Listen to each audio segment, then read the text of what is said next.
What's up everyone? New YouTube video in the house. Can you believe it? All right, let's get to the point. How to stop being obsessed with a person. How to stop romanticizing and obsessing about a person. And I'm not gonna only tell you how to stop being obsessed with a person today, but also in general, how to cut out the pattern, because I'm sure you already seen the pattern time after time of getting addictive and getting completely obsessed about a person. All right, let's talk about what it means to have an obsession. An obsession is to spend time, constant time, inside and outside of your head, obsessing about a person. What does that mean? Inside of your head, daydreaming, trying to think, is this the right astrology sign? Are they my soulmate? Are they loving me? Is there jealousy? Is there another person? Constantly spending time in your head, reacting to thoughts. It's a passive reaction of all the thoughts that are coming in. They're coming into your head and you keep reacting to them. You keep spending time on them. Now, the other way is spending time outside of your head. And that can be you grabbing the phone, checking on their Instagram profile, on their TikTok profile, on their WhatsApp last seen. Not only phone, it's if you are following them to work. I mean, it can get in really extreme things, right? We don't have to like go there. You can think of this yourself right now. But the importance here to see is that we want to change our GPS. And what does that mean? You see that your GPS right now is being reactive to those thoughts and those emotions. Now, that causes the brain to be like, oh, she or he loves, let me go the other way because it's a little bit loud there and you guys might hear it.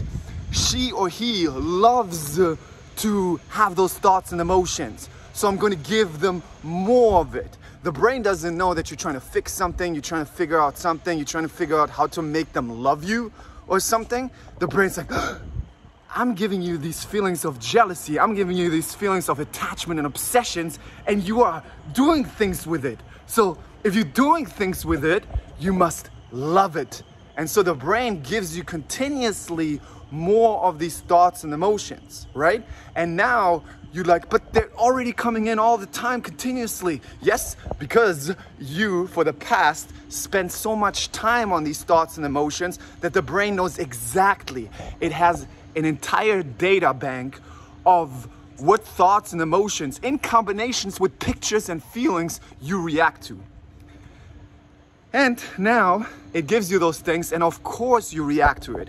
And like we talked in the last video about cognitive diffusion, the importance here is if you are identifying with those thoughts and emotions, if you keep continuously saying, oh yeah, no, that is my soulmate, this is so important, this is the love of my life, if I lose them, everything's destroyed, you are identifying with it. And I can tell you from experience, and there's probably many other people in this, I know there's other people in the comment section, I don't know how many people watch this video, but there's other people who will tell you, and especially also, you can look down in the comment section, oh, I thought that was my soulmate, and they like break up and they completely destroy it, and after a year, after they come to their senses, they're like, I cannot believe I ever liked this person. And then they have another soulmate and they're like, no, you don't understand, the last one wasn't my soulmate, but this is my soulmate, this is my twin flame, this is my everything, you don't understand. And a year goes by, and after they break up and they're like, I can't believe I thought this was the person, and it continues and continues if we don't break that pattern. And today I want to explain you how to break that pattern.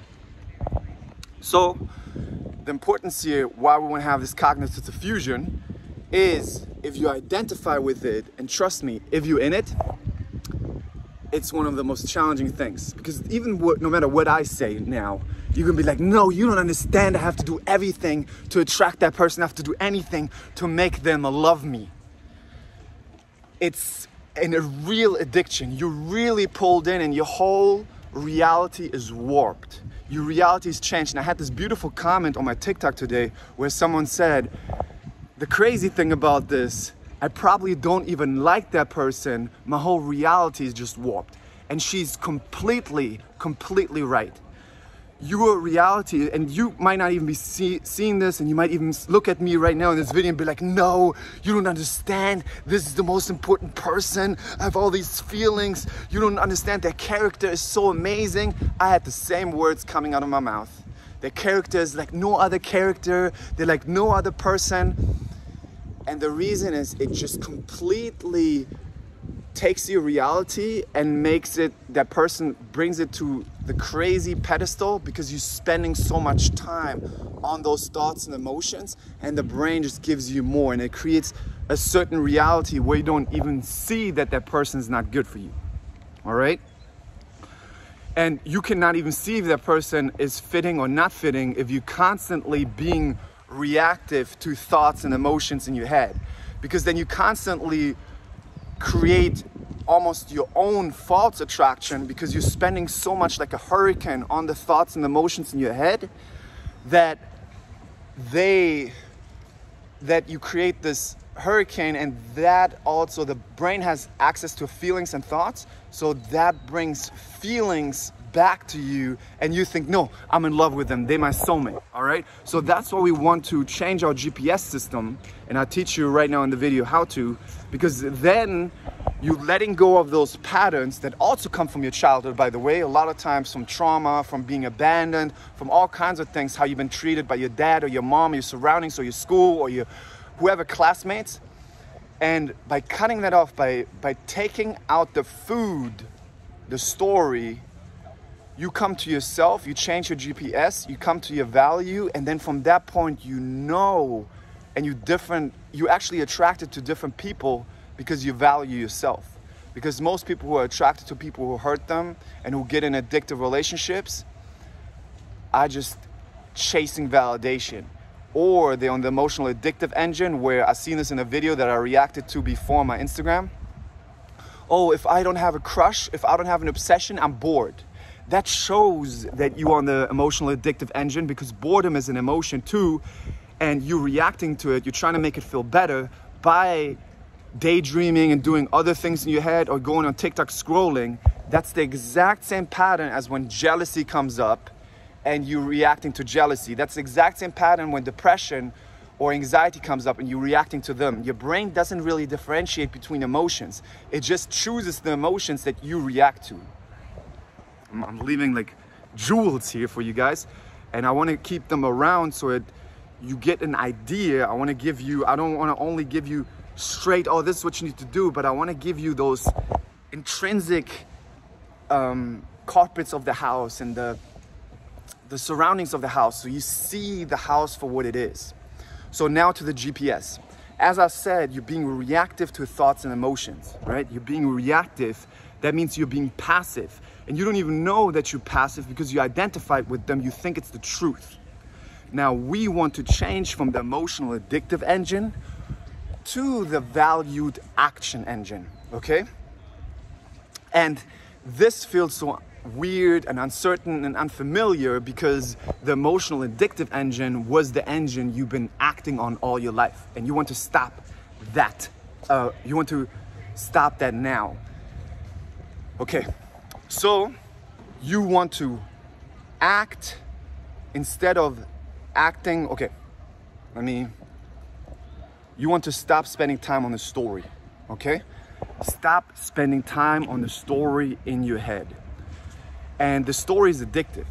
The brain's like, no, we want to think about them. We want to think how we make them fall in love with us. We want to think that. It keeps you on the emotional addictive engine. What you want to do is you want to take a whiteboard. I always tell my science, get a whiteboard, get a piece of paper, and write down the actions that make a beautiful life to you, that you want to grow, the things you want to grow. This is important.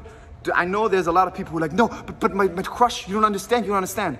Just do this and listen to me right now, because I always tell my clients, be surprised what I'm going to tell you now, because you will see after how it changes everything for you. You want to take a whiteboard or a piece of paper where you write down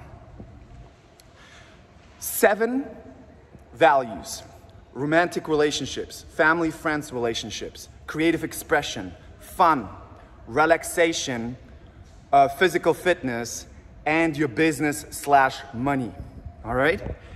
And you write them like a garden. This is the value garden exercise.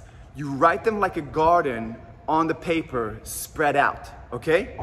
And this, stay with me because this is how I'll show you how to change your GPS. You write them like a garden, spread out. And then underneath, you write down the actions that you already are doing to grow those parts of the garden, and the actions that you want to do, but the brain says, no, we need to get this person back, or we need to heal first before we can get into another relationship, or we need to read another self-help book first, or we're not good enough for this, or we have too much anxiety to do this. So I'll give you some examples. Physical fitness could be gym, boxing, volleyball, family and friends relationships. It's all actions, right? Because we want to change your GPS. It's all actions on what do you want to spend your time on with your family. Maybe it's game night with your family. Maybe it's going to bowling with your family. Maybe it's playing volleyball with your family, whatever it is, right? Then creative expression could be painting, could be music, could be anything. Relationships. If you're in a relationship or not in a relationship, that's not now connected to that person, right? What are the things you would like to spend your time on in relationships, activity-wise, right? Going to the movies, going to restaurants, going to work out together, going to spending time on traveling, whatever it is, okay? So you write all of those things down, and those actions is what you want to focus on mindfully. What that means is when those thoughts come up in your head about the obsessions, the old GPS, right? Oh no, that person, I need that person, I need them right now. Or are they the right astrology sign? Am I doing the things right? Am I doing things right so they love me? Am I attracting them right? Am I manifesting them right? All those kinds of things, right? You want to say, hey brain, no. Right now, I want to spend my time on this. I want to go, I'm at the gym right now. I want to do the thing that I'm doing well. I want to do this workout well. If you're walking, you're walking. If you're on the restroom, you're on the restroom. If you're not scrolling on the phone. If you are playing tennis, you're playing tennis. If you're talking to a friend, you're talking to a friend. Okay? This mindfulness is so important because even if you do those actions, even if you change to the valued action engine, if you're still spending time in your head, you're still doing the patterns of obsessing and you're still staying addicted, all right? So what we want to do is we want to come back to those valued actions proactively. And what that means is you not being reactive in the moment, oh, I'm having these thoughts right now, I need to find something to do. That's still being reactive to those thoughts. That's why you want to proactively on your whiteboard or your paper say, okay, Monday, Wednesday, Friday, Tuesday, I'm going to the gym here, I'm hanging out with my friends here. And it's not only work, it's also fun. It's creative expression, it's relaxation. It's going to the sauna, massage, whatever it is, whatever you want to grow in your value garden. And you proactively set them. And then whatever thoughts and emotions come up, you come mindfully back to doing that, right? So, and you do it if you feel like it or not, because you also been probably living based on if you feel like doing something. Oh, it's Tuesday, 4 p.m. I said on 5 p.m. I go to the gym, but I don't really feel like it. Oh, it's Saturday. I told Susie and Aaron that I'm going to go out with them at 8 p.m., but I don't really feel like it. Not feeling like it is not your intuition. You cannot even know your intuition until you cut out these compulsions. Not feeling like it is another way of the brain to give you something to protect you from something it thinks is dangerous, to make you do compulsions, all right? So what you want to do is bring your brain back to the present moment and doing the things that you value and cut off the story as early as possible. But that's a practice. It's like a game, like Super Mario Kart. When you're in Super Mario Kart in the game and you're driving on the pathway, think of the other players that are trying to get you off the road, like the brain. Oh no, think of this person right now, spend time on daydreaming, spend time on this, instead of spending time on your life, on the path. So you want to spend time on your life, and you can only do that if you do it with mindfulness, if you bring your brain back to the present moment. So you want to bring your brain back to the present moment. doing the things that you value, doing those actions. And sometimes you're like, oh, but I don't have an action right now. That's okay. It doesn't have to always, like you can walk and just spend your time on outside. What do you want to spend your time on? Outside of your head. On the trees, on the flowers. Come, we're walking right now. We're just walking. I feel the ground underneath, and I don't have to, no matter what thoughts come in, I can decide to go on the roller coaster with the thoughts, or I can come back, oh, I'm walking here. I don't have to do actually all that work in my head, and it's more relaxing. Do you see how much more, you do less work in your head? But in the beginning, it's going to be a practice because the thoughts seem so logical and they seem so attractive because the brain knows exactly what you're attracted to. So you want to stop. So you want to make it a practice, and in the beginning it might be challenging. It's like working out where you have to bring it back, but over time your brain learns, and over time your brain understands. So the more you do that, the more you bring your brain back to the present moment and do the things that you value, you are not only building your support system up more, you're not only building your relationships, your fun, your creative expression, your physical fitness, all of those things, you're building your support system. Before that, you were hurting your support system by spending so much time obsessing about that person.